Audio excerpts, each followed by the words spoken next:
Spamming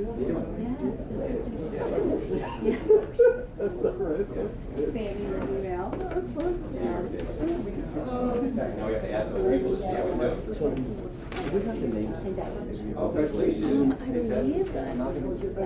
in the bios. So, yeah. No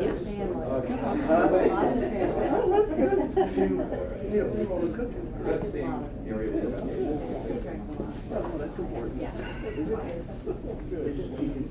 I take these up. This is my Good. Susan. Hey, David. How are you? good. They owe you. Yeah. So, Really? I had to I'm in yeah, it good shows. $1,000. We hold them to our own. It's always been great. You know what? You were exactly right. You knew what I'm talking about. You want to be there. The whole. That's how they tell these stories. You have to be there. Trying to get checked in by Secret Service. Unless you're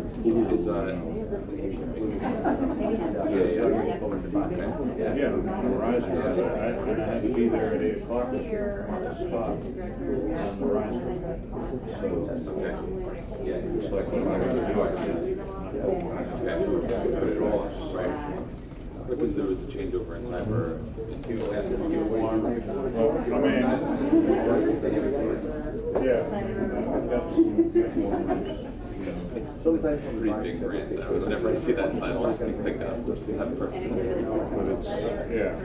No, I mean, I see it, it's fucking, they're saying after 2 o'clock, we go in gear. Hey, how you doing? You have a big closet? In the late night? Yeah. The serial killer. I mean, I was gonna leave the story. walk out. Okay. It was like, they wanted people to leave. It's one thing if you leave, So it's work being done at one. Yeah, that's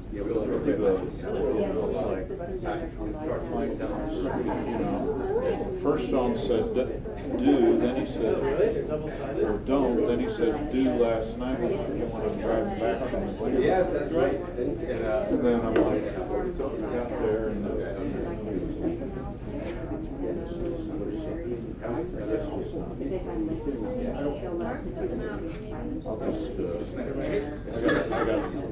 2 to 4. This guy's like this. I went for the boss. So fun to do. Go back. And that was really cool. I didn't get to go on this I mean, I was going to go get them. I brought a couple. Yeah. I'll get the launch.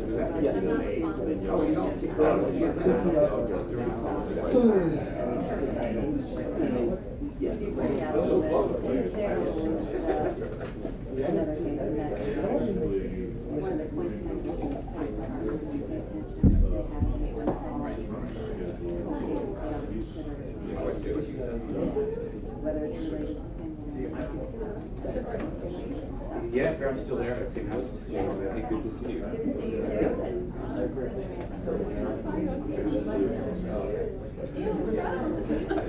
Oh, yeah. Take care. Good. Well, in a way, I'm good with it not being pitched, get a little.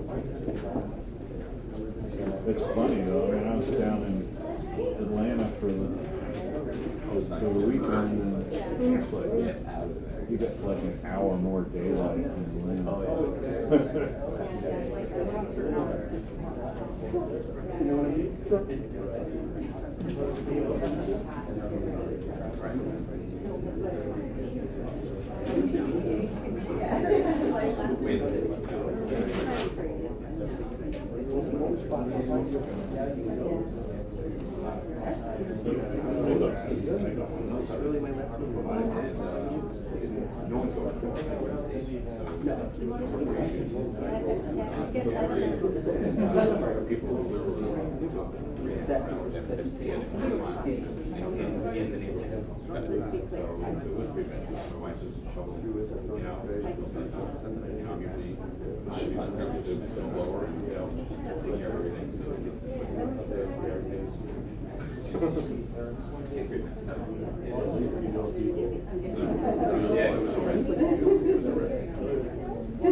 Oh, really?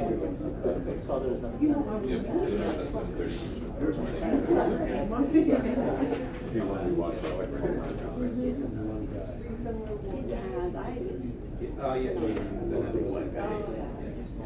So it wasn't, because it was actually, Oh, you weren't here.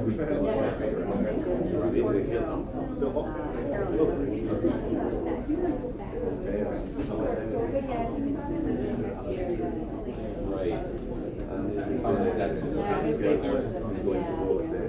CIA.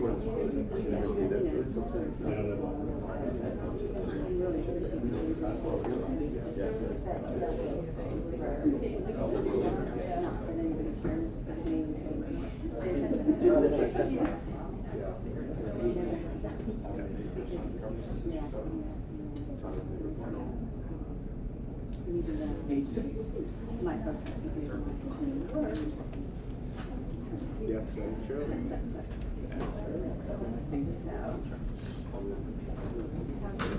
It's good. I'm from here. Hi, I'm Nicole Nagas. I'm a spokesperson for the Justice Department's Criminal Division.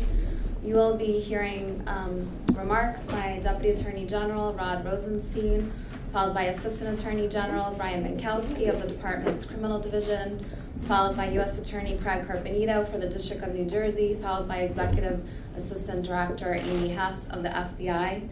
The Deputy Attorney General will be departing after his remarks. However, all other speakers will be available to take some questions. We'll be posting a copy of the indictment online, along with a copy of a wanted poster. We'll also be posting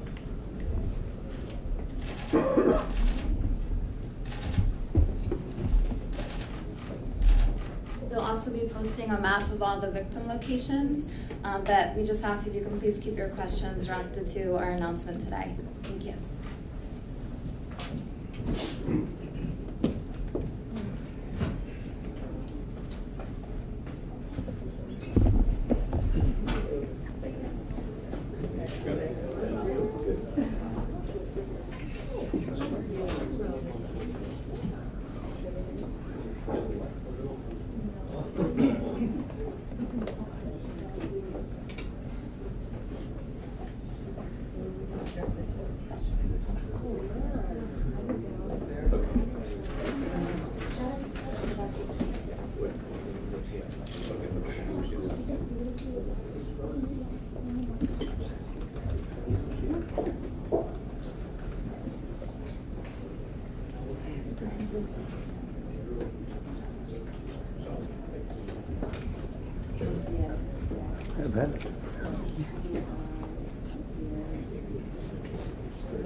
Yeah. Yeah, that would be great.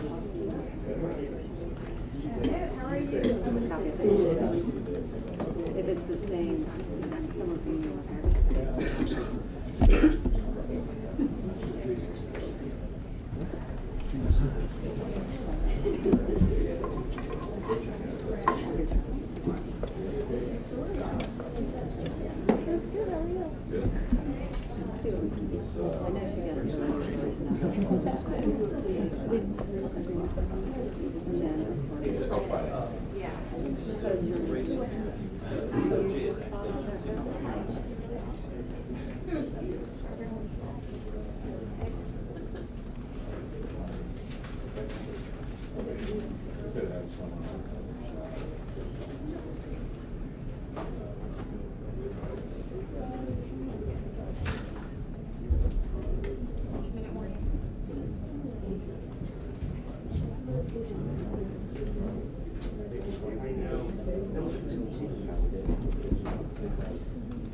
10:30.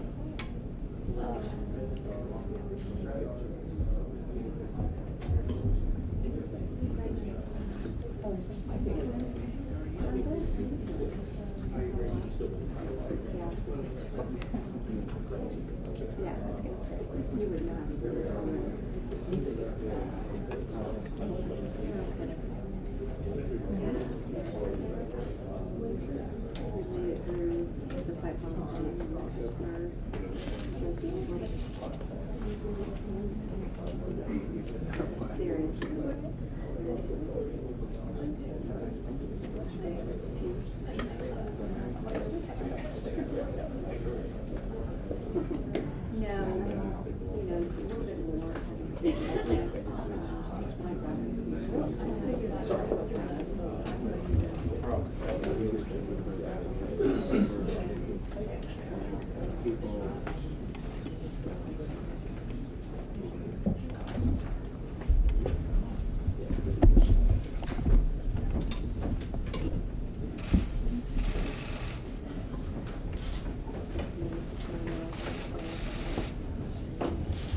Good morning. I'm joined by Criminal Division Assistant Attorney General Brian Benchkowski, New Jersey U.S. Attorney Craig Carpenito, and FBI Assistant Director Amy Hess. We also are fortunate to have on stage the two prosecutors handling this case, Assistant U.S. Attorney Justin Herring of New Jersey, but formerly, I'm proud to say, of Maryland, and Senior Counsel William Hall Jr. of the Computer Crime and Intellectual Property section of our Criminal Division. We're here to announce that a federal grand jury in New Jersey indicted 2 Iranian citizens for a 3-year scheme that involved hacking into computers of hospitals, municipalities, public institutions, and businesses in the United States and in other countries. It involved a high-tech, sophisticated extortion plot.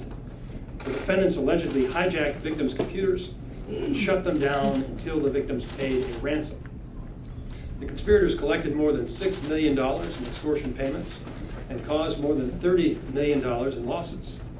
Many of the victims were public agencies with missions that involve saving lives and performing other critical missions for the American people. The indictment was returned on November 26th and unsealed today in Newark, New Jersey. It alleges that Faramarz Shahi Savandi and Mohammed Mehdi Shah Mansouri use sophisticated software to execute their computer hacking and extortion scheme. Acting from inside Iran, the defendants developed and deployed a form of ransomware that they called SamSam. Ransomware is a malicious computer code that encrypts victims' computers and then holds the computers hostage, doesn't allow the victims to access the computers in any way until they agree to pay a ransom payment. Starting in December 2016, the defendants gained access to victims' computers by exploiting cybersecurity weaknesses. After gaining access to the computers, they remotely installed their ransomware. The ransomware encrypted the computer data, crippling the ability of the victims to operate their businesses and provide critical services to their customers. The victims included 2 major municipalities, the city of Atlanta, Georgia, and the city of Newark, New Jersey. The defendants also sought to interrupt critical transportation systems by infiltrating the Port of San Diego, California, and the Colorado Department of Transportation.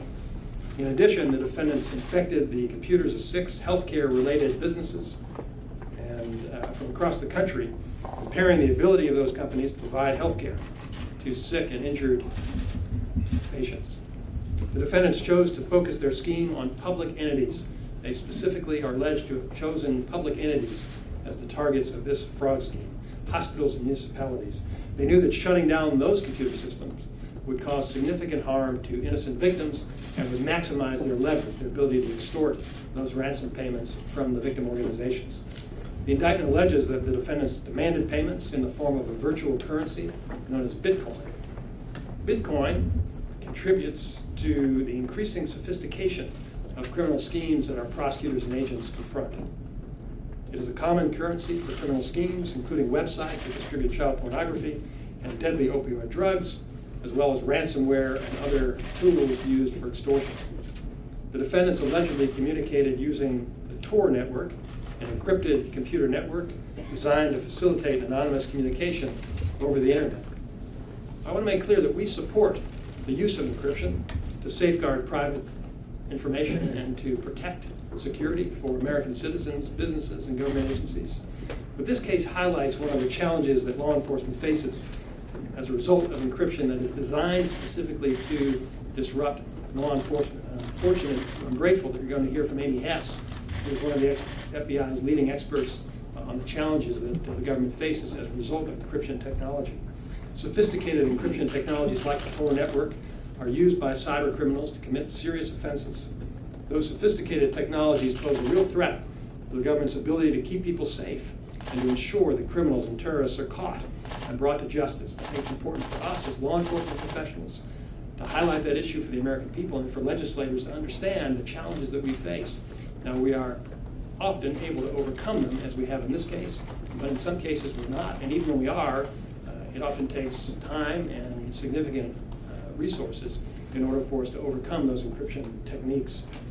Every sector of our economy is a target of malicious cyber activity, but the events described in this indictment highlight the urgent need for municipalities, public utilities, healthcare institutions, universities, and other public organizations to enhance their cybersecurity. And that's one of our goals this morning, is to use this opportunity to get out the word to potential victims, and everybody with a computer system is a potential victim, but particularly to those public entities, hospitals, healthcare providers, organizations that are vulnerable to this kind of scheme. We need to make sure they take all possible precautions to protect their systems in advance, but perhaps even more importantly, to make sure they have backups, because we found that some victims in this case were able to recover their systems if they had the appropriate backups, even though the perpetrators allegedly took steps to try to encrypt even the ability to back up those computers.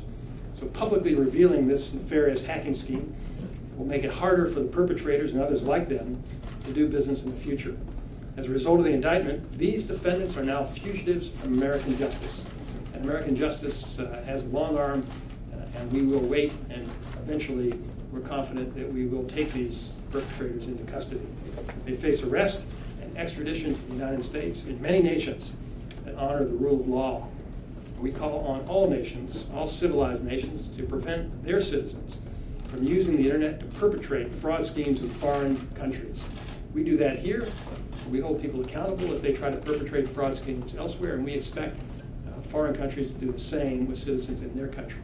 By making clear that criminal actions have consequences, we deter schemes to victimize the United States government, businesses, and citizens, and we help to protect foreign allies. I should add, as in every case, that the particular defendants charged in this indictment are presumed innocent in a court of law. They are presumed innocent unless and until they are proven guilty in a court of law. The allegations in this indictment are only allegations. But the case demonstrates our department's commitment to identifying and prosecuting cyber criminals, regardless of where they base their operations. And that's one of the reasons why we're providing a photograph. We have a photograph of one of the defendants, and obviously the names of both of them, which will help to identify them and hopefully ensure that they are taken into custody and held accountable. We are grateful for the outstanding work and collaboration between American and international law enforcement partners in this investigation. In particular, I want to thank 2 United Kingdom agencies and 2 Canadian agencies. In the UK, the National Crime Agency and the West Yorkshire Police, and in Canada, the Calgary Police Service and the Royal Canadian Mounted Police. In the Justice Department, in addition to folks who are with me today, our National Security Division and our Criminal Division's Office of International Affairs also provided critical support. And now I'd like to invite our Assistant Attorney General for the Criminal Division, Brian Benchikowski, to give some remarks. Thank you, Rod.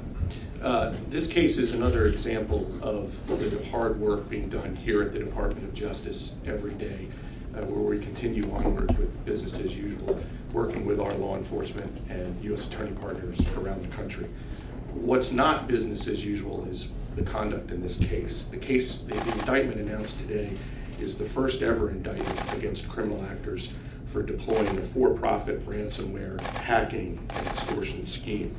And as the deputy noted, the 2 defendants, Mr. Savandi and Mr. Mansouri, both operating in Iran, authored and deployed a sophisticated malicious software called the SamSam ransomware to hack into networks and encrypt the computers of entities in the United States, including hospitals, schools, companies, government agencies, agencies. The list is long: the City of Newark, the Colorado Department of Transportation, the Nebraska Orthopedic Hospital, Lab Corporation of America, MedStar Health, and the Port of San Diego are just a few of the victims in this case. The defendant's objective allegedly was to prevent these victims from accessing or using data on their compromised computers, which would force them to shut down or dramatically curtail their operations.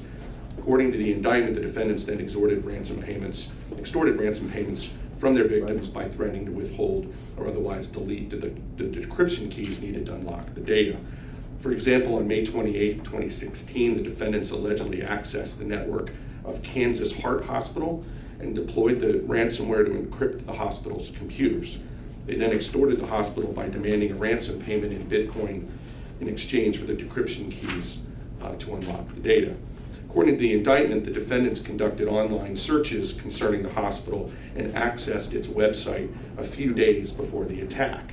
This was just one alleged example of the defendants' efforts to select and target their victims. These defendants didn't just indiscriminately cross their fingers and hope their ransomware randomly compromised just any computer system. Rather, they deliberately engaged in an extreme form of 21st century digital blackmail, attacking and extorting vulnerable victims like hospitals and schools, victims they knew would be willing and able to pay. As the deputy noted, the defendants allegedly hacked and extorted more than 200 victims and collected more than $6 million in ransom payments. Victims also incurred an additional $30 million in losses because of their inability to access their data. The specific charges in the indictment unsealed today in the District of New Jersey charge Savandi and Mansouri with 1, conspiracy to commit wire fraud, 2, conspiracy to commit fraud and related activity in connection with computers, 3, intentional damage to a protected computer, and 4, transmitting a demand, the ransom request, in relation to damaging a protected computer. And as the DAG noted, these defendants, as a result of this indictment, are now fugitives from justice. This case demonstrates the Department of Justice's commitment to identifying and prosecuting cyber criminals wherever they choose to base their operations. We'll continue to work together with our law enforcement partners here in the United States and around the world, along with victims, to gather evidence and build cases to ensure that there are no safe havens for cyber criminals to operate. And most importantly, and you'll hear in more detail from my colleagues on the stage, we want to get the word out, the word that every sector of our economy is a potential target of malicious cyber activity. The events described in this indictment highlight the need for businesses, healthcare institutions, universities, and other entities to emphasize cybersecurity, to increase their threat awareness, and to harden their computer networks. Before I turn it over to U.S. Attorney Craig Carpenito to discuss the charges in more detail, I'd also like to extend the same gratitude that the DAG extended to our law enforcement counterparts in the UK and Canada, the National Crime Agency, the West Yorkshire Police, the Calgary Police Service, and the Royal Canadian Mounted Police, along with a team of FBI investigators and the 2 outstanding young prosecutors behind me, Justin Herring and Bill Hall, for their great work on this case. Craig, it's over to you, and it's great to be here with you today.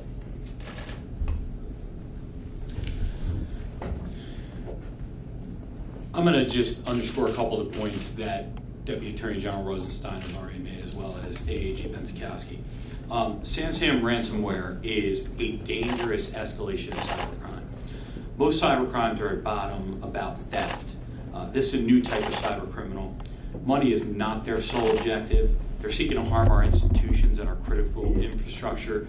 You heard the sensitive targets that were targeted here: hospitals, cities, transportation centers, our ports. They're trying to impact our way of life. They're hitting the most critical targets because they want to maximize their profits, but they're also trying to maximize the damage that they can do. And the damage that's being done to these victims, that it's going to impact upon our society, is more than just a side effect of the profit motive. In this case, the harm far exceeded the profit the perpetrators were able to generate. You heard from AAG Pensakowski. They generated approximately $6 million in profits in ransom. They did well over $30 million in damage to about 15% of the victims alone. There were over 200 victims here. 34 victims alone amounted to about $30 million in damage. They worked hard to identify the most vulnerable targets that they could. They targeted victims. They did online research. They looked for the institutions that could afford least to have downtime. They shut down businesses. They were able to, over time, perfect their art. They got better at this every day, right? What they did was they found ways to not just infect the system, but to get into the backups, to get to the maximum number of computers. They used techniques like doing this in off-business hours so that they could hit these vulnerable institutions at points in time where their IT infrastructures wouldn't be able to respond, detect, or prevent the attacks in real time, getting to the maximum number of computers and hopefully getting to the backup tapes.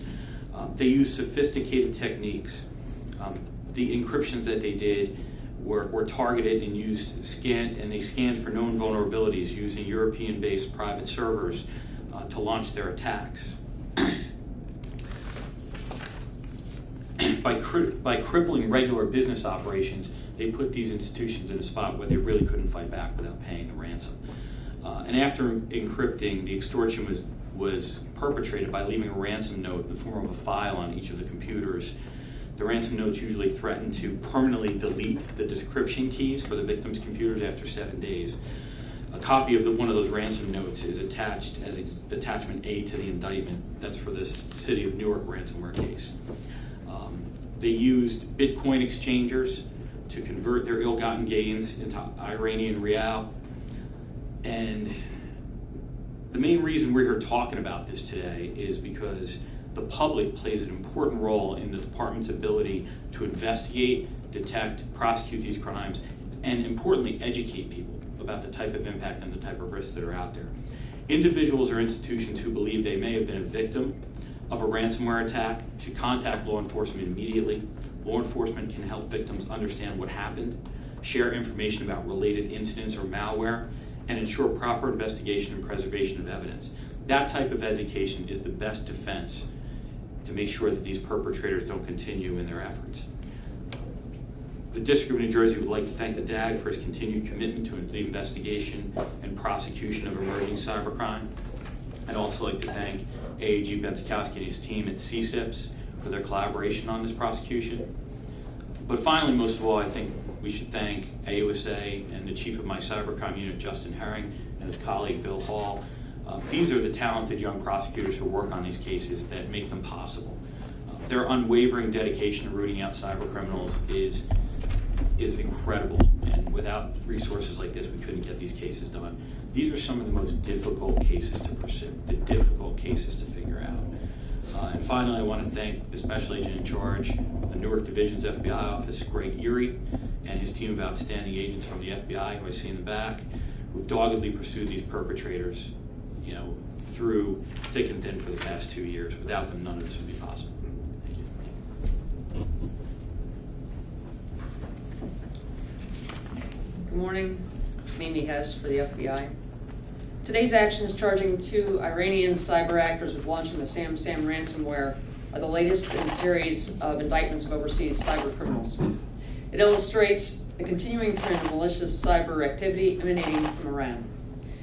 As cyber threats evolve and cyber criminals develop more sophisticated techniques, so do we. The criminals believe they were masking their identities on the dark web. However, this case shows that anonymizers may not make you as anonymous as you think you are. They use Bitcoin to avoid detection, but this case shows that digital currency can be traceable. And through our valued partnerships, not just with our great law enforcement partners in the US and abroad, but with our partners in private industry and with the victims of these crimes, we will find criminals and hold them accountable. Through persistence and collaboration, we'll disrupt not only the criminal activity, but also the ill-gotten livelihood of these actors. Apprehending those charged today presents a challenge, for sure, but I want to be clear, regardless of where a criminal resides, we will pursue. We will make traveling, business relations, and networking painful for those who commit these acts. We will stay on the case, and we will catch them when they slip up. This investigation began because a victim came forward and reported the crime to the local FBI field office. And the case continued through the courage and cooperation of many other victims. I cannot stress enough the importance of reporting cybercrimes. If you're a victim, you're encouraged to report directly to your local FBI field office and online through ic3.gov. We understand that companies and institutions are under immense pressure during and after cyber attacks and may be reluctant to report breaches. The FBI can help by providing you with information you didn't already have and preventing you or someone else from becoming a victim again. This indictment is a culmination of a lot of hard work by the men and women of those agencies represented here today. And I also want to thank our partners in the United Kingdom and Canada. We'll continue to work with our partners in law enforcement and in industry and use every tool at our disposal to fight cybercrime. We all need to do our part to make sure that our systems are as strong, as secure, and as protected as possible. Clearly, there is no guarantee against exploitation, but we can't stress enough the importance of good cyber protocol and preventative measures. The FBI has posted guidance on ic3.gov that can help you secure your information, and we must do whatever we can together to stop these criminals, to make ransomware less profitable, and to keep our networks, our information, and our people safe. Thank you. Nicole Mavis is our OK expert on this topic. She'll be holding questions today. Mr. Vitkowski, can you tell us to what extent was there any connection between these two and the government of Iran? There's nothing of that sort that's alleged in this indictment, Pete. Yeah, hi. I wanted to follow up on the comment that Dag made before he left about how even though they're located in Iran, he seemed very confident that at some point you may be able to extradite them. I mean, what led him to say that? I mean, are these folks that tend to travel a lot to countries that have an extradition treaty with the United States, as far as you know, or why is he so confident about that? I think we're always hopeful in these circumstances that we'll be able to catch them in travel or by some other means. And we'll work with entities like Interpol to file our red notices to restrict their travel, and hopefully if they slip up, we'll pick them up and we'll be able to get them back here and prosecute them. Could you tell us a little bit more about the Atlanta case? What happened in that case specifically that you find that was maybe out of the norm, and did Atlanta pay up? We have not in the indictment, and I can defer at some point to get into greater detail about Atlanta in as much as we're able to. We have not in the indictment noted at which of the victims paid and which ones didn't. Atlanta was a case where their systems were compromised and encrypted, as I understand it, for several days. And you can imagine in a municipality the kind of things that problems that would cause. I assume this, just related to that, I assume the Atlanta case is the same case where it became public and was reported on. Is that right? I believe so. Amy, may I ask you a question? What is the FBI? I understand your prevention message here, which is obviously very important. But for those for whom it fails and they are compromised and they are hit with ransomware, what is the FBI's advice on whether they should pay the ransom? Clearly, companies are encouraged, victims are encouraged to not pay the ransom. It's understood that they have a lot at stake, but by doing so, of course, it exacerbates behavior and encourages others to do the same. So our message continues to be encouraging companies and victims to not pay. Can I follow up on that? Sure. What if they don't pay the ransom and they don't have backups? They lose their data, and the value of that data may far exceed whatever it is that they're asked to pay in ransom. Yes, and again, we encourage companies and victims not to pay. Clearly, they have a lot at stake, but we encourage them not to pay. When they do pay, do they get everything opened up again? Does it work? Not always, and that's the other risk that the companies and the victims face, is because just because you pay doesn't mean that the criminals are going to actually do what they said they would do. But in the $6 million worth of ransom, did they get their data back? Last question. Did they get their data back when they paid their ransom? I can't comment to that at this time. We'll take a question from Kevin and then Jeff. What portion of the victims came to you to report that they had been victimized versus what you discovered later on that they may have been victims you found out on your own? As far as how many victims came to us directly versus how many we found out about, I can't get into the exact numbers at this time, but basically it was a combination of both. So are we still in a situation where the majority of cities and companies do not report ransomware attacks? I would say that it's getting better because as most companies and victims now see this continuing to be a problem and a trend, they're more likely to come forward, first of all, to prevent an attack to happening to themselves again, but also to prevent an attack from happening to someone else. So I would say that we are seeing an increasing number of reports that are coming to us. But most aren't. Yes, at this time, I would say, and again, I don't know of course, we don't know what we don't know, so we don't know how many might be out there. I would surmise that it is probably not the majority yet, but we are seeing an increasing number, increasing trend. We'll take one more question. Mike? Just to follow up on the question earlier, did any municipalities pay the ransom at all of these victims? We're not going to come. Yeah, it's the same answer. Yeah. Same answer, which is the indictment doesn't contain any information like that, and we're not able to talk about that. Thank you. Thank you all. If anyone has any follow-up questions or technical, we have our prosecutors here that can talk to you more on background.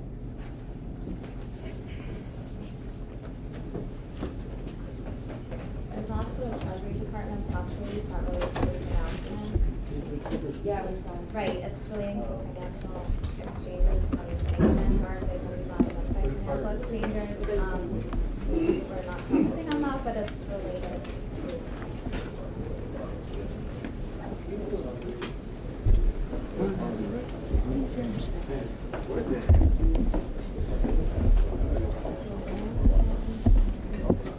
Hey Jeff, how are you? Well, that's-